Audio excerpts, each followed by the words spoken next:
پہلی بات کہ جملہ کمالات کی جامع ہے حضور کی شخصیت، کوئی شک نہیں۔ اس میں وہ شعر جو ہے حسن یوسف دم عیسیٰ ید بیضا داری آنچ خوما حمد آرد تو تنہا داری، بہت صحیح ہے۔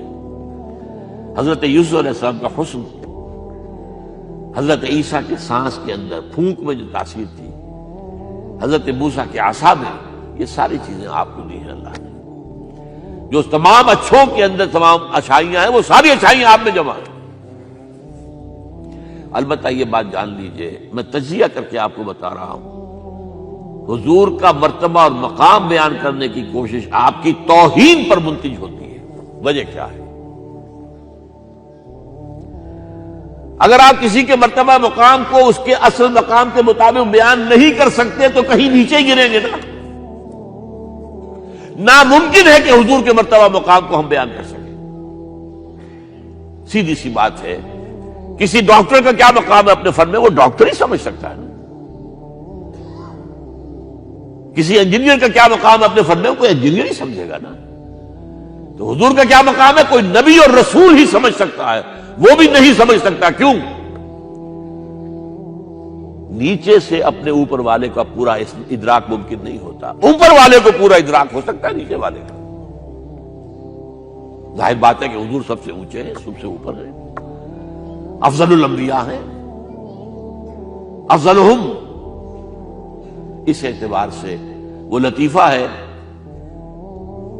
کہ کسی جگہ پر کسی دیہاتی کی کوئی مدد کر دی کسی ڈپٹی کمشنر نے، شاید کہیں وہ کسی جگہ ڈوب رہا تھا، بچا لیا، اس نے کہا رب تینو پٹواری کرے۔ اب یہ اس کی توہین ہوئی، کیا ہوا؟ اسے کیا پتا یہ ڈپٹی کمشنر کس بلا کا نام ہوتا، اس کا کیا مقام ہے، کیا مرتبہ ہے۔ تو حضور کے مرتبہ اور مقام کو کسی درجے میں جاننے والے صرف انبیاء ہیں، کلی طور پر جاننے والے صرف اللہ کی ذات ہے اور کوئی نہیں۔ آپ بیان کریں گے تو کہیں نہ کہیں نیچے رہ جائیں گے۔ آپ کو کیا پتا، یہ جو آپ فرماتے ہیں کہ میں اپنے رب کے پاس رات گزارتا ہوں، ابھی تو عند ربی هو یطعمنی و یسقین، وہ مجھے کھلاتا ہے پلاتا ہے، میں اور آپ سمجھ سکتے ہیں کچھ؟ شب معراج میں جو مشاہدات ہوئے ہم سمجھ سکتے ہیں؟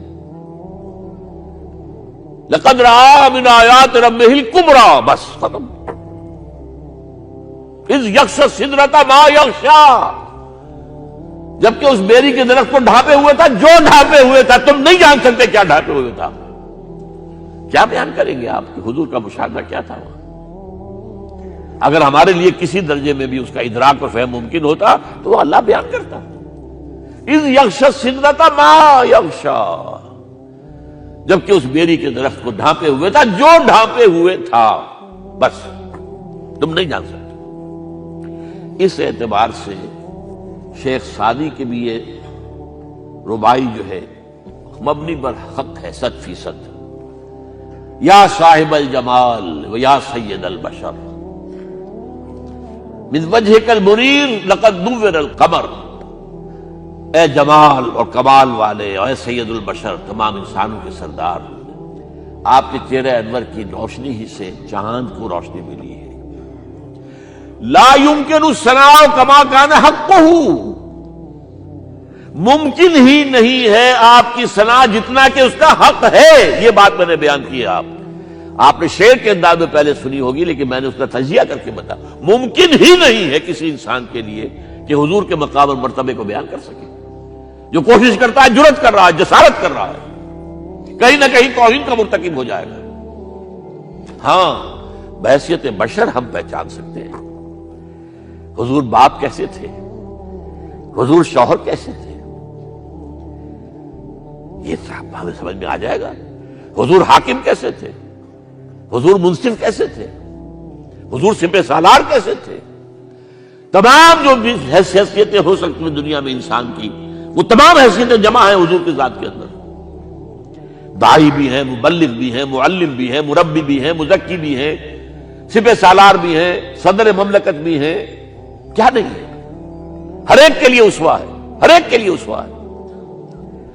صرف ایک یہ نوٹ کر لیجئے، نقطہ آ گیا ہے ضمنی طور پر، آپ کے اسوے میں ایک خلا ہے صرف. آپ کہیں گے میں توہین کر رہا ہوں، بات سمجھ لیجئے میری. ایک عورت کے لیے اس کی نسوانی زندگی کے لیے اسوہ حضور کی ذات میں نہیں ہے، یہ خلا ہے. یہی وجہ ہے، یہی سورہ مبارکہ احزاب جس میں یہ آیت آئی ہے لَقَدْ كَانَ لَكُمْ فِي رَسُولِ اللَّهِ أُسْوَةٌ حَسَنَةٌ، وہاں آپ کی ازواج کو قرار دیا گیا ہے، مسلمان خواتین کے لیے. اصل میں اسوہ وہ ہے، یا نساء النبی لستن کاحد من النساء، تم عام عورتوں کے مانند نہیں ہو. یہ حضور کا اسوہ جو ہے، جو ازواج مطہرات کے ذریعے سے ایک خواتین کا اسوہ جو ہے وہ امت کو ملا ہے. باقی کوئی انسان جس حیثیت میں بھی ہو، آپ اندازہ کیجئے 5 وقتہ امام بھی مسجد نبوی کے محمد ہیں اور خطیب بھی محمد ہے صلی اللہ علیہ وسلم. آج ہمارے ہاں 5 وقتہ امام کوئی اور ہوتا ہے، بڑی مسجدوں میں خاص طور پہ مغرب عشاء اور فجر کے اور ہوتے ہیں، ظہر اثر کو ایسے رکھاتے ہیں. اور وہ ایک خطیب صاحب، تو ظاہر بات ہے خطیب صاحب ہے، وہ تو جمعے کو آئے گی، اللہ خیر سن. وہاں یہ ہے کہ 5 وقتہ امام بھی ہیں اور آپ خطیب بھی ہیں، مدرس بھی ہیں، معلم بھی ہیں، مربی بھی ہیں، مزکی بھی ہیں. اور آپ نے دیکھا ہوگا ہمارے ہاں جو مشائخ ہوتے ہیں وہ تو نماز باجماعت میں بھی شریک نہیں ہوتے، وہ تو پتہ نہیں کس کیفیت میں کہاں جو ہے وہ نماز پڑھتے ہیں، علیحدہ پڑھتے ہیں تو علیحدہ پڑھتے ہیں، ورنہ وہ تو یہ کہ ہر وقت جو ہے وہ ایک خاص استغراق میں رہتے ہیں. اس حوالے سے یا صاحب الجمال و یا سید البشر من وجهك المنیر لقد نور القمر لا يمكن الثناء كما كان حقه بعد خدا بزرگ تو ہی قصہ مختصر. اور یہی بات غالب نے مرزا ایوب بیگ صاحب نے آپ کو سنائی. غالب ثنائے خواجہ بے یزداں گذاشتین، اے غالب ہم نے محمد صلی اللہ علیہ وسلم کی ثنا جو ہے وہ اللہ کے حوالے کر دی ہے، ہمارے بس کا روگ نہیں ہے. غالب ثنائے خواجہ بے یزداں گذاشتین، کہاں ذات پاک، کہاں یہ کہ آن کا مخفف بن جاتا عربی میں، کہاں کہ آن، کہاں ذات پاک مرتبہ دان محمد است،